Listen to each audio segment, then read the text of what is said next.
আচ্ছা, এতক্ষণ মনে হয় আমার কথাগুলো ভয়েস রেকর্ড হয়নি, মাইক্রোফোন বন্ধ ছিল। তো আমরা যেটা বলছিলাম যে আমাদের আজকে আমরা সেল রেফারেন্স নিয়ে কথা বলবো। রেফারেন্স মানে হচ্ছে উৎস, মানে আমি কোন উৎস থেকে একটা তথ্য শেয়ার করব। একটা তথ্য শেয়ার করার জন্য অবশ্যই তার রেফারেন্সের প্রয়োজন হবে। ধরেন আমি একটা বৈজ্ঞানিক একটা তথ্য দিব, তো অবশ্যই সেই তথ্যের একটা রেফারেন্স বা একটা উৎস থাকতে হবে, উল্লেখ করতে হবে, না হয় সেই তথ্যটা গ্রহণযোগ্য হবে না। তো একইভাবে আমাদের মাইক্রোসফট এক্সেলে আমরা যখন একটা সেলের আমরা রেফারেন্স দিব, অবশ্যই সেটা আমাদের একটা মানে মানে আমরা যখন রেফারেন্স হিসেবে একটা সেল ব্যবহার করব, সেটা আমাদের উৎস, মানে সেটি আমরা উৎস, আমরা কোন উৎস থেকে সেটা নিলাম, ঠিক আছে। তো আমি উদাহরণস্বরূপ এখানে আমি একটা সেলের মধ্যে লিখলাম 5, এটা আমার সেল কি হবে, ডি এবং 15, ঠিক আছে। যখন আমি ক্লিক করলাম পুরো আমার দেখাচ্ছে এটা হচ্ছে আমার সেল। আমি যদি এখান থেকে যদি মার্কিং করে দিই এবং এখানে যদি মার্কিং করি, তাহলে আমার এই কলাম এবং এই রো এখানে মিলিত হয়েছে কোথায়, এই জায়গাটার মধ্যে। এটা হবে আমার সেল D15। এখানে আমার অ্যাড্রেস বারে বা নেম বক্সে দেখাচ্ছে D15, ঠিক আছে। এখন আমি এই জায়গায় এসে, এটা হচ্ছে আমার F12, এখানে আমার দেখাচ্ছে F12।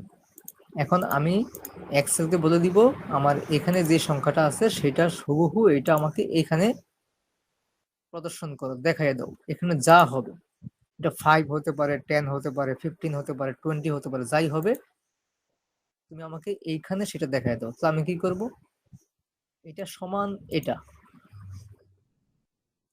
যে আমাকে প্রথমে যেটা করতে হবে, একটা সমান চিহ্ন দিতে হবে। আমরা যদি এটাকে ইংলিশে বলি ইকুয়াল, ইকুয়াল সাইন বা ইকুয়ালস টু। তো ইকুয়াল যদি আমি দেই, ইকুয়াল মানে হচ্ছে সমান। এক্সেলে ফর্মুলা বা ফাংশন আমরা যেটাই লিখি, আমাদের প্রথমে অবশ্যই শর্ত হচ্ছে একটা ইকুয়াল সাইন দিতে হবে, সমান চিহ্ন দিতে হবে। সমান চিহ্ন যদি না দেই তাহলে সেটা কোনো ফাংশন বা এই ফর্মুলা হিসেবে ডিটেক্ট হবে না, চিহ্নিত হবে না, ঠিক আছে। যখনই আমরা সমান চিহ্ন দিয়ে শুরু করব, তখনই শুধুমাত্র আমাদের ফর্মুলা বা ফাংশন আমাদের সেই হিসেবে এটা কাজ করবে। আমি সমান চিহ্ন দিলাম, কার সমান, এইটার সমান, D15। আমি যদি এখানে ক্লিক করি মাউসে তাও হবে, আমি যদি এখানে লিখে দিই তাও হবে। আমি লিখবো D15, D15 লিখে আমি, সরি, আমি ডি লিখবো, D15 লিখলাম। আমি D15 লেখাতে এই জায়গাটা কিন্তু সে ধরে ফেলছে, ঠিক আছে। আমি কিন্তু এখানে মাউসে ক্লিক করিনি, জাস্ট লিখলাম যে D15, সে কিন্তু ধরে ফেলছে। আমি ডিটা স্মল লেটার হোক বা ক্যাপিটাল লেটার যেটি হোক, এটা কোনো ফ্যাক্ট না, জাস্ট আমি লিখলাম D15, সে এটাকে চিনে ফেলছে এই জায়গাটাকে, ঠিক আছে। আমি যদি D14 দিই, তাহলে কিন্তু এই জায়গাটাকে সে ধরছে, কারণ এটা হচ্ছে 14, ঠিক আছে। এটা হচ্ছে 14, সে এটাকে ধরছে, এই হচ্ছে D14 হচ্ছে এটাতে, সে এটা ধরছে। আমি যদি এখন আবার যদি আমি D15 দিই, এবার সে এটাকে ধরছে। তো আমি এখন যদি কিবোর্ড থেকে এন্টার প্রেস করি বা মাউস দিয়ে বাইরেটা ক্লিক করি, এখন সে এখানে আমাকে 5 দেখাচ্ছে, 5 দেখাচ্ছে। কেন দেখাচ্ছে? কারণ আমি এটার রেফারেন্স হিসেবে আমি এটাকে দিয়েছি। এখন এখানে যা হবে এখানেও তাই হবে। তো আমরা একটা পরীক্ষা করে দেখি, আমি এখানে 5 আছে, এখানে আছে 5, আমি যদি এখানে 10 দিই, দেখেন এখানে কিন্তু 10 হয়ে গেছে। কেন হয়ে গেছে? কারণ আমার এই সেলের রেফারেন্স হিসেবে আমি কাকে ইউজ করছি, এটাকে ইউজ করছি, ঠিক আছে।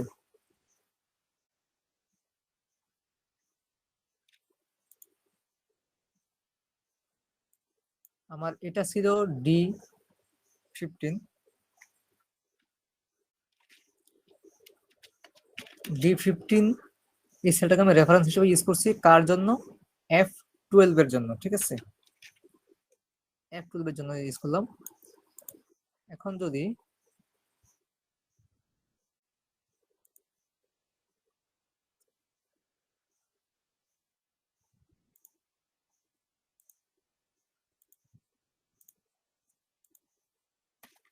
এখন D15 হচ্ছে কার রেফারেন্স? F12 এর রেফারেন্স। এখন D15 আমি যা দিব সেটা আমার F12 এ দেখাবে, ঠিক আছে। আমি যদি এখানে 20 লিখে দিই, 20 দিয়ে আমি কিবোর্ড থেকে এন্টার দিব, এখানে কিন্তু 20 হয়ে গেছে।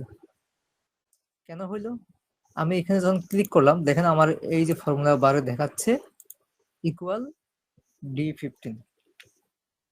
এখানে খেয়াল করেন ফর্মুলা বারের মধ্যে আমার এটা যখন আমি সিলেক্ট করলাম, তখন এখানে আমার কি দেখাচ্ছে? ইকুয়াল D15, মানে এই সেলটা হবে D15 এর সমান, মানে D15 এ যাই দিব, হ্যাঁ, হজবরল লিখলে এখানে হজবরল এসে যাবে, ঠিক আছে। আমি যাই দিব সেটাই এখানে আসবে। এটাই হচ্ছে মূলত সেল রেফারেন্স। আমি এখানে লিখে দেখাচ্ছি, ধরেন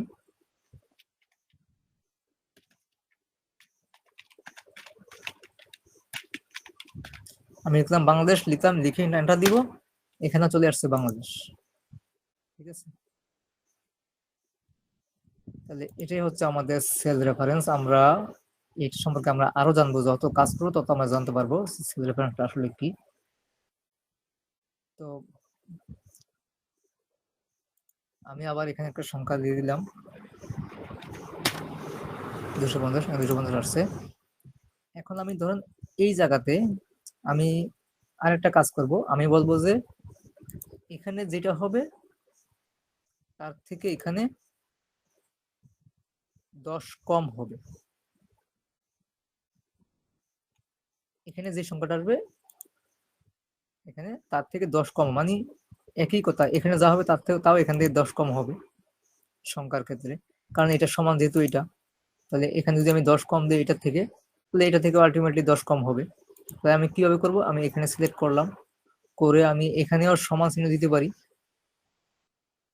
অথবা আমি এই ফর্মুলা বারে এখানে ক্লিক করলাম, এখানে আমি লিখতে পারি, এখানে সিলেক্ট করে আমি এখানে চলে যাব, লিখলাম ইকুয়াল, আমার এখানে লিখলাম কিন্তু এখানে কিন্তু আমার দেখাচ্ছে, ওকে সমস্যা নেই। আমি কি করলাম, এখন এখানে আমি ইকুয়াল দিলাম, এবার লিখব আমি F12, আমি এখানে লিখে দিব F12, এটাকে ধরে ফেলছে, যখন আমি F12 লিখলাম এটাকে ধরে ফেলছে, ঠিক আছে।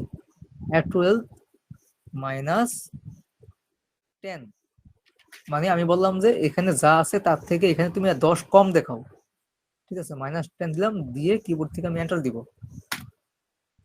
দেখেন এখানে আমার এখানে 10 কম দেখাচ্ছে। কেন? কারণ আমি বলেছি যে এখানে যা হবে তার থেকে এখানে 10 কম দেখাও, মানে এইখানে আমি কিন্তু সেল, এখানে কিন্তু আমি 250 থেকে 10 কম দেখাও, আমি কিন্তু সেটা বলি নাই। আমি বলছি যে এই সেল থেকে 10 কম দেখাও, মানে এই যে F12, ঠিক আছে, এই F12 এখানে যতই থাকুক, হ্যাঁ যাই থাকুক, আমি কিন্তু এখানে সেল বলছি, আমি কিন্তু 250 বলি নাই, আমি বলছি সেল, এখানে যাই থাকুক তার থেকে তুমি এখানে আমাকে 10 কম দেখাবা। তো সেটাই সে করছে, কি করছে, এই যে F12 -10, মানে F12 এর মান যাই থাকুক তুমি আমাকে তার থেকে 10 কম দেখাও। যদি 1000 হয় এখানে, তাহলে আমাকে এখানে 990 দেখাবে, ঠিক আছে।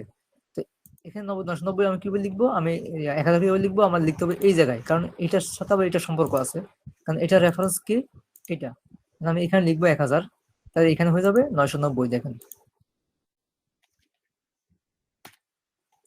এখানে লিখলাম 1000, এখানে 1000 আসছে, কেন আসছে? কারণ আমি এইটার রেফারেন্স হিসেবে আমি এটাকে ইউজ করছি। কিভাবে করলাম?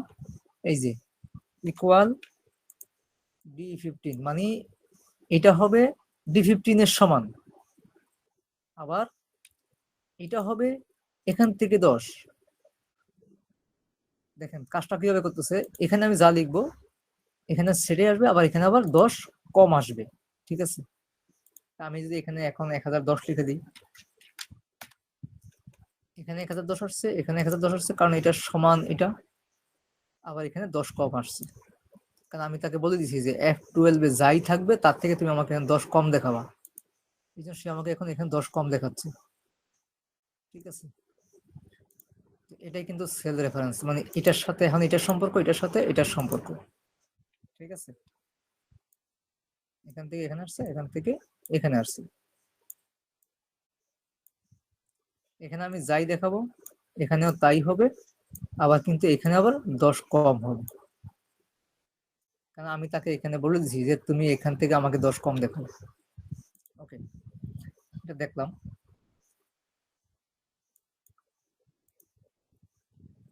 এবার আসেন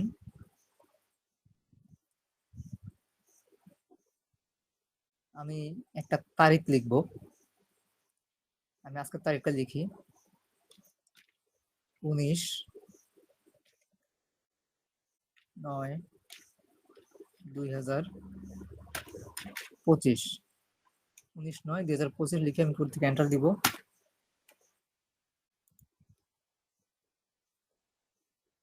এখানে আমি লিখছি 2025, এখানে কিন্তু শুধুমাত্র 25 আসছে। কেন 25 আসছে? কারণ এটা আমরা সাধারণত এভাবেই মানে সালটা লিখে থাকি, অনেক সচরাচর পুরো সালের অংশটা লেখা হয় না। তো এটা আমি চাইলে এখানে 2025ই আমি আনতে পারবো। সেই জন্য কি করতে হবে, আমাদের হোম ট্যাব থেকে এখানে যে ফরম্যাট যে অপশনটা আছে, সেল গ্রুপের থেকে এই যে ফরম্যাট, ঠিক আছে, মানে আমরা সেলটাকে ফরম্যাট করব, টেক্সটকে না। কিন্তু আমরা এই যে সেলটাকে সেল যেটা আছে আমাদের, এটা কি I12। I12 এই সেলটাকে আমরা ফরম্যাট করবো কিভাবে, ফরম্যাটে ক্লিক করলাম, এখান থেকে যাব আমি সবচেয়ে নিচে ফরম্যাট সেল, ঠিক আছে। এখন ফরম্যাট সেল নামে একটা ডায়লগ বক্স আসছে এবং এখানে আমার দেখাচ্ছে ডেট। এখানে ডেটের টাইপ আসছে, ঠিক আছে। আমি কোন টাইপের ডেট নিব, এখানে কয়েক ধরনের ডেট নেওয়া যাবে। আমার যখন আমাদের মানে মোবাইলে বা কম্পিউটার যখন আমার ক্যালেন্ডার মানে সেটিং করি, তখন কিন্তু সেখানে আমাদের কিন্তু টাইমের ফরম্যাট দেখায় এবং ডেটের ফরম্যাট দেখায়, আমরা কিভাবে নিতে চাই। তো এক্সেলেও সেই বিষয়টা আছে। আমি এখান থেকে ফরম্যাট সেলে আসবো, আসার পর আমার এখানে ডেট সিলেক্ট করে আছে এবং এখানে আমার বিভিন্ন টাইপ দেখাচ্ছে, আমি কোন টাইপের ডেট নিব, ঠিক আছে।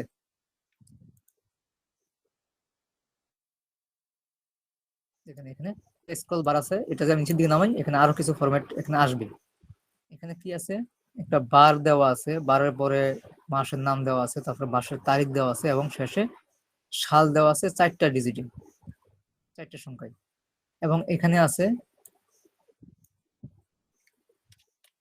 প্রথমে সাল 4 সংখ্যায়, তারপরে মাস, তারপরে তারিখ। এভাবে কিন্তু অনেক সময় অনেক ধরনের ক্যালেন্ডারে কিন্তু এভাবে সেটিং করা হয়। তারপর আছে মাসের নাম এবং তার মাসের সংখ্যা এবং তারিখ, তারপরে মাসের সংখ্যা একটি, তারপরে তারিখ, তারপরে সাল। মানে উল্টাপাল্টা, সব উল্টাপাল্টা, মানে আপনার যেটা পছন্দ হয় সেটা আপনি নেবেন, ঠিক আছে। আমি যে এখানে যদি একটু ক্লিক করি, স্ক্রল বারের এই যে এখানে ক্লিক করি, আমার এখানে আরো কিছু অপশন আসছে। তো আমার মনে করেন যে এখান থেকে আমি নিব হচ্ছে, এখানে দেখতে পাচ্ছি মাস, তারিখ, সাল এবং টাইম সহ, এটাও আছে। আমি নিব ধরেন এটা নিব, এটা নিলাম। প্রথমে তারিখ, তারপরে মাসের নাম, তারপরে সাল নিয়ে আমি তো ওকে দিই। কি আসছে, মাসের তারিখ আসছে, মাসের নাম আসছে, নামের প্রথম তিনটা লেটার আসছে এবং সাল আসছে, ঠিক আছে। তারপরে আরো ফরম্যাট নেওয়া যাবে।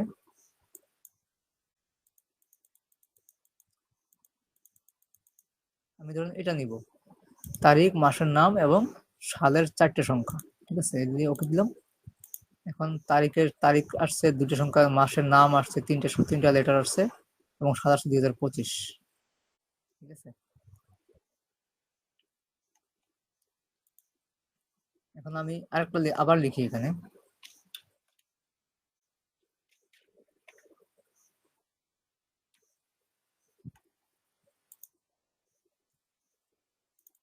আমি 2025 লিখবো। এখন 2025 লেখার লাগলো কিন্তু এখানে 25 দেখাবে। এখন আমি এটা সিলেক্ট করে আমি যদি এখানে যাই, এখানে এটা আমাকে ডেট দেখাচ্ছে।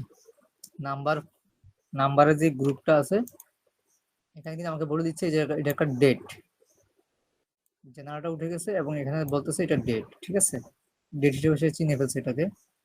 এখন এখানে এসে আমি ডেটে যাব, ডেটে এখানে আবার দুইটা অপশন আছে, এটা হচ্ছে শর্ট ডেট, এটা হচ্ছে লং ডেট। লং ডেটের মধ্যে এখানে বার দেওয়া আছে, মাসের নাম, তারিখ, সাল। ডেটের এখানে দেওয়া আছে দুইটা ফরম্যাট, ঠিক আছে। আমার এটা এখন শর্ট ডেট করা আছে, আমি যেটা লং ডেট দিই,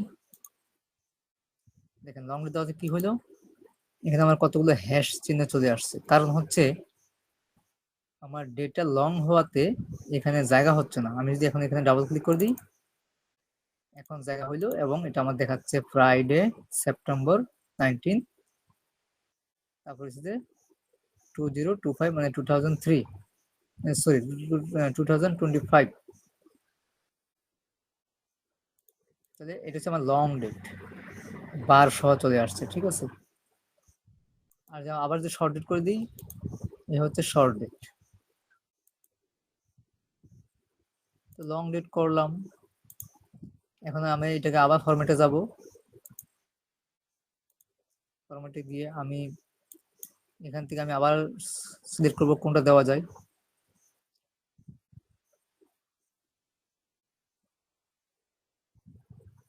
আমি এটা নিলাম। এখন যেটা আসছে দেখেন, এখানে আসছে মাসের নাম, তারিখ, সাল। এখানে আমাকে টাইমটা যদিও ভুল দেখাচ্ছে, এখানে টাইমটা সেট আপ করে নেওয়া যাবে।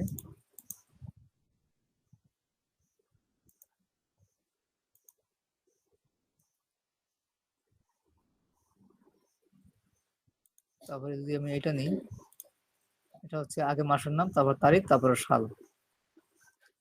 এভাবে করে আমরা সেল ফরম্যাট থেকে আমরা আমাদের যে কোনো ভ্যালু, সেটা হতে পারে জেনারেল, নাম্বার, কারেন্সি, অ্যাকাউন্টিং, এখানে অনেক ধরনের ক্যাটাগরি আছে।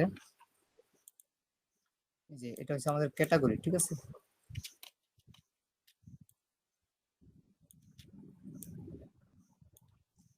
General, number, currency, accounting, date, time, percentage, fraction, scientific, text, special, custom. এখানে বিভিন্ন ক্যাটাগরির আছে, আমরা এই ক্যাটাগরি ওয়াইজ আমরা ফরম্যাট করতে পারবো, ঠিক আছে।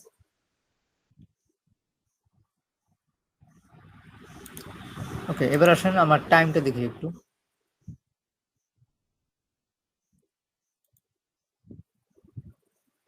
ধরেন আমি এখানে টাইম যদি আমি হাতে লিখে দিই, তাহলে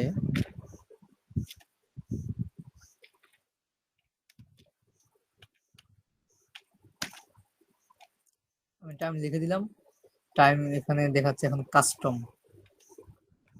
কাস্টম মানে কি, আমি নিজে লিখে দিয়েছি, ঠিক আছে। এটাকে সিলেক্ট করলাম, করে আমি এখন এখানে যাব, যাওয়ার পর আমি এটা বলবো এটা একটা টাইম। আমি এখান থেকে টাইমে সিলেক্ট করে দিব, যেখানে টাইম আছে, ঠিক আছে।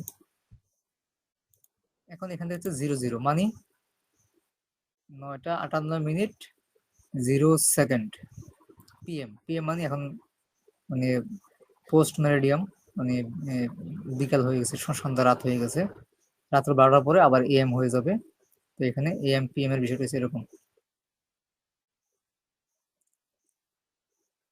এটা আবার আমি তো এটা কাস্টম করে আনলাম, এখন টাইম দেওয়াতে টাইম এখানে আসছে, টাইম সিলেক্ট করাতে। তো এটা ফর্মুলার মাধ্যমে কিন্তু আনা যাবে। সেটা কিরকম, মানে আমি এখনকার টাইম আনবো, তো এখন মানে নাও। আমি ইংলিশে যদি নাও বলি, নাও মানে এখন, আমি এখানে লিখবো যে অবশ্যই প্রথমে ইকুয়াল সাইন দিতে হবে। ইকুয়াল সাইন না দিলে সেটা ফাংশন বা ফর্মুলা হিসেবে ডিটেক্ট হবে না।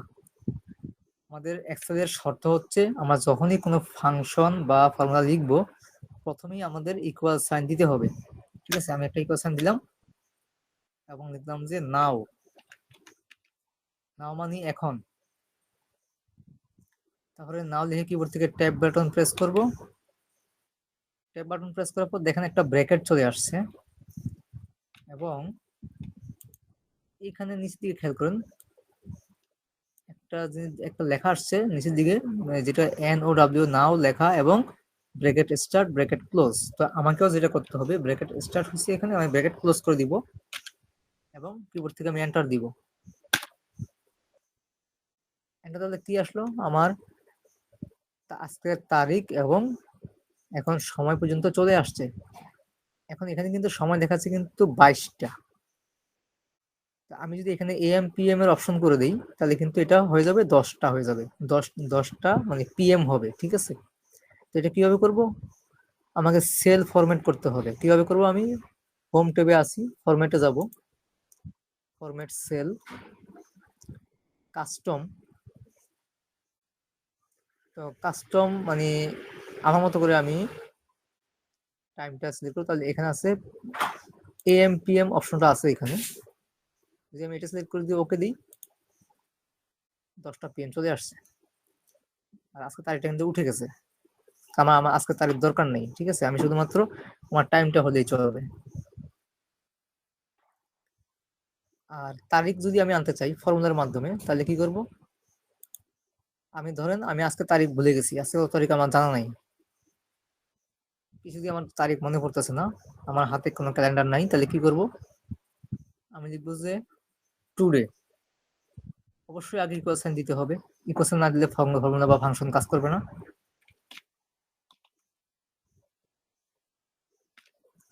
টুডে লিখে এখানে আমার নিচে কিন্তু আমাকে কিন্তু দেখাচ্ছে, সাজেশন দিচ্ছে কিন্তু, ওই যে দেখেন এখানে এখানে একটা সাজেশন আসছে টুডে একটা ফর্মুলা, সেই জন্য এখানে দেখাচ্ছে ব্লু কালার দিয়ে, returns the current date formatted as a date, ঠিক আছে, আমাকে এখানে বলে দিচ্ছি।